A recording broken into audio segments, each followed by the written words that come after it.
Jakarta di tangan Anies makin intoleran. Jakarta semakin terlihat suram. Polarisasi yang dibangun Anies sejak 2017 lalu tidak juga berakhir. Endapan kebencian karena perbedaan tersimpan di bawah permukaan. Selain rumah ibadah yang kerap dijadikan posko menyebarkan kebencian, sekarang aksi yang sama menjalar di sekolah-sekolah negeri. Tempat kita menitipkan anak-anak kita untuk membekali diri mereka untuk menyambut masa depan. Jakarta yang kita bayangkan sebagai kota modern dan toleran, ternyata tidak seperti itu kenyataannya. Belum lama ini muncul perilaku intoleran di sekolah. Pelakunya ternyata adalah oknum-oknum guru. Fakta ini mengejutkan banyak orang. Sebab selama ini Jakarta dianggap kota besar yang sudah selesai dengan intoleransi. Ternyata ada 10 sekolah negeri yang berbuat intoleran. Di SMAN 58 Jakarta Timur, seorang oknum guru melarang muridnya memilih ketua OSIS non-muslim. Dengan cepat kita paham, gaya pelarangan ini meniru Pilkada Jakarta 2017.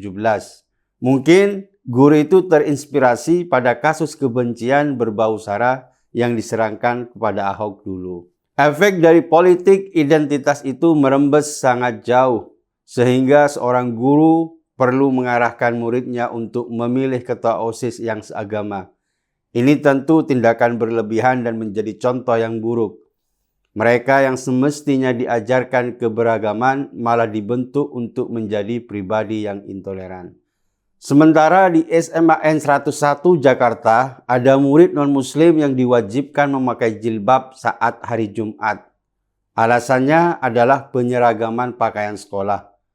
Pemaksaan ini tentu melanggar undang-undang karena proses pembelajaran termasuk ajaran seragam harus menghargai HAM. Ini adalah pelanggaran yang serius dan mestinya oknum yang melakukannya mendapat hukuman berat. Sebab racun yang disebarkannya akan menginspirasi muridnya untuk melakukan hal yang sama di kemudian hari. Kasus lain ada di SDN Cikini 2 Jakarta Pusat. Sekolah ini mewajibkan seluruh muridnya memakai baju muslim pada saat bulan Ramadan. Padahal di sekolah itu ada juga siswa dan siswi yang non-muslim. Itu artinya sekolah tersebut telah melakukan pemaksaan pada pemeluk agama lain. Di SMPN 250 Jakarta Selatan, satu guru diduga membuat soal ujian akhir sekolah yang dinilai melecehkan mantan Presiden Megawati Soekarno Putri. Guru itu diketahui merupakan pendukung Anies Baswedan. Membenci Megawati dan menyanjung Anies Baswedan karena menganggap keduanya adalah musuh yang berseberangan. Megawati dan PDIP seringkali dianggap oleh pemuja Anies sebagai rumah bagi ex-PKI. Sementara Anies bagi mereka adalah simbol pemimpin umat Islam.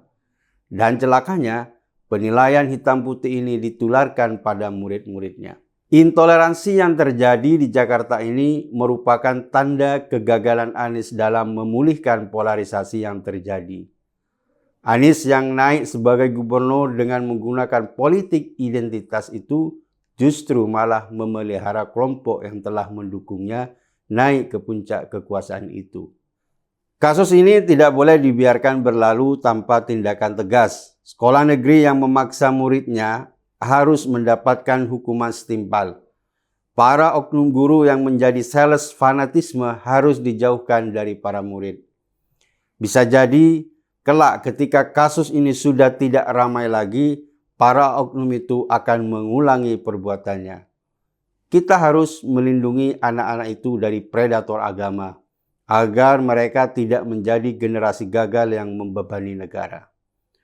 Berita tentang 10 sekolah negeri yang melakukan intoleransi pada muridnya itu menjadi kabar buruk tambahan.